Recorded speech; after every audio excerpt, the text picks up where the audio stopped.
Kus riikides sa oled käinud?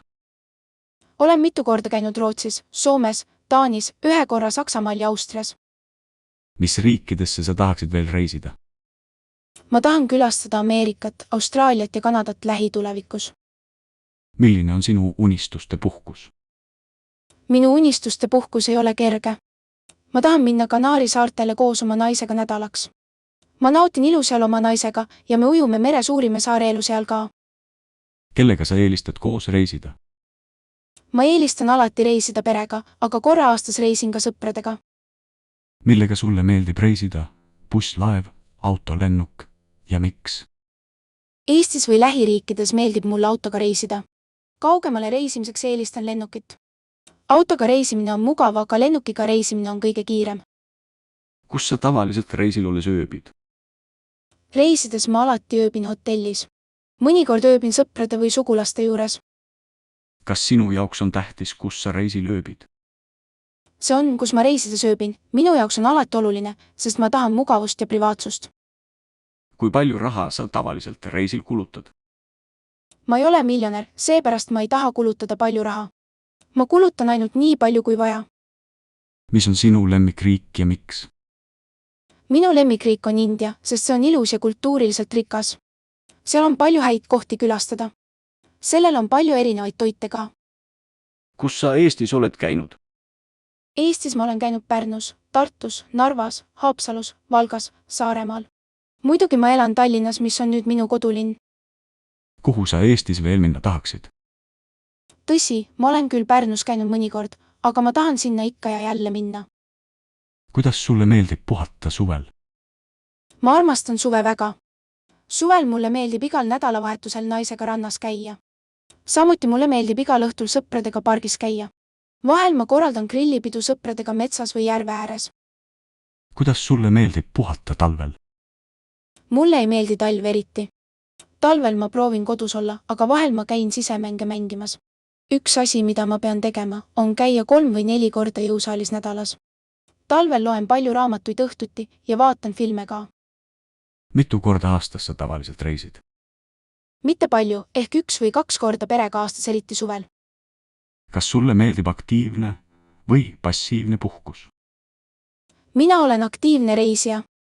Mulle meeldib palju tegevusi teha, näiteks süüa, ujuda, ostelda, vaatamisväärsusi tutvuda ja videoid teha. Kas sa külastad reisil vaatamisväärsusi? Jah, reisides ma alati külastan vaatamisväärsusi. Mulle meeldib vaatamisväärsuste pilte ja videoid teha. Kas sa ostad suveniire? Mis suveniire sa ostad? Mulle ei meeldi suveniire osta, aga ma pean ostma neid, sest tütrele meeldivad neid väga. Talle meeldib omada linna suveniire.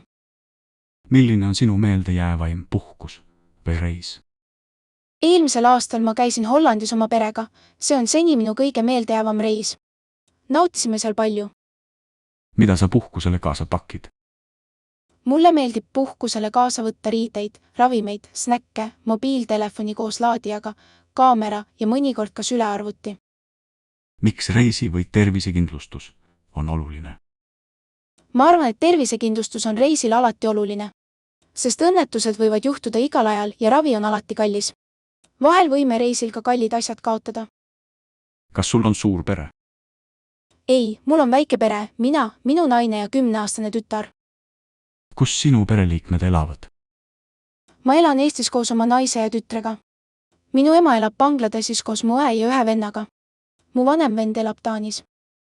Kas sul on õde või vend? Kui vanad nad on? Räägi nendest. Mul on 2 venda ja 1 õde. Minu vanim vend on 50-aastane ja elab Taanis. Teine vend on minust 2 aastat vanem ja elab Bangladeshis koos meie emaga. Minu ainus õde on 55-aastane. Kellega koos sa elad? Ma elan Eestis koos oma naise ja tütrega. Mida sulle meeldib koos oma perega teha? Mulle meeldib õhtuti tütrega lauamänge mängida. Ma teen süüa või vaatan filmi või telekat koos oma naisega. Meile meeldib ka palju koos reisida. Kui tihti sa suhtled oma perega, vanemad, õed või vennad ja nii edasi? Proovin helistada emale igal nädalavahetusel ja vennale või õele korra kuus. Vahel helistavad nad mulle, kui midagi vaja on. Millest sa oma perega räägid? Tavaliselt räägime uutest toitudest, riietest, moest ja järgmisest reisist. Loomulikult küsime tervise ja vaimu kohta. kui tihti sa kohtud oma perega? Kuna nad elavad siit kaugel, võin neid kohata iga 2 aasta tagant. milline oli sinu lapsepõlv? Hildhood. Ma sündisin ja kasvasin üles väikeses külas Bangladeshis. Lapsepõlves mängisin palju mänge oma vendade, õdede ja sõpradega kodus ja aias. Minu kool ei olnud kodust kaugel ja käisin seal iga päev kooli sõpradega. mida sulle lapsena teha meeldis? Lapsena mulle meeldis jalgpalli ja kriketit mängida. Mul oli harjumus lugeda raamatuid ja kuulata muusikat raadiost. kas sulle meeldib oma perega koos reisida? Jah, ma armastan reisimist oma perega, sest see teeb asja lõbusamaks. kas sul on palju sugulasi, relatiives? kus nad elavad, mida nad teevad? Minu vanim vend elab Taanis ja töötab insenerina. Minu teised vennad, õde ja sugulased elavad Bangladeshis. Mõned töötavad kontoris, mõned on ärimehed ja lapsed käivad koolis ja ülikoolis. kui tihti sinu pere sinuga suhtleb? Minu pereliikmed suhtlevad minuga peaaegu igal nädalal, aga sugulased suhtlevad minuga harva. kas sul on lapsed? räägi nendest. kui ei, kas sa tahaksid lapsi? Mul on üks tütar. Ta on 10-aastane ja käib koolis nimega Tallinna Inglise kolledži. Talle meeldib laulda ja sõpradega kinos filme vaadata. kirjelda maja või korterit, kus su ema või isa või õde või vend elab. Minu ema elab suures majas Bangladeshis. See on umbes 300 ruutmeetrit suurt ja seal on 6 tuba. Sellel on ka suur viljapuuaed. kas sulle meeldivad lemmikloomad? Mulle meeldivad lemmikloomad, aga mul ei ole neid, sest mulle ei meeldi neid. Lapsepõlves mul oli kass. kas sul on lemmikloom? räägi temas. Mulle meeldivad lemmikloomad, aga mul ei ole lemmiklooma, sest mulle ei meeldi neid. Lapsepõlves mul oli kass. See oli must, paks ja laisk, aga väga sõbralik. kes on sinu lemmiksugulane? miks? Minu lemmiksugulane on minu nõbu, kes elab Saksamaal. Ta on väga tark ja stiilne. Ta aitab kõike alati.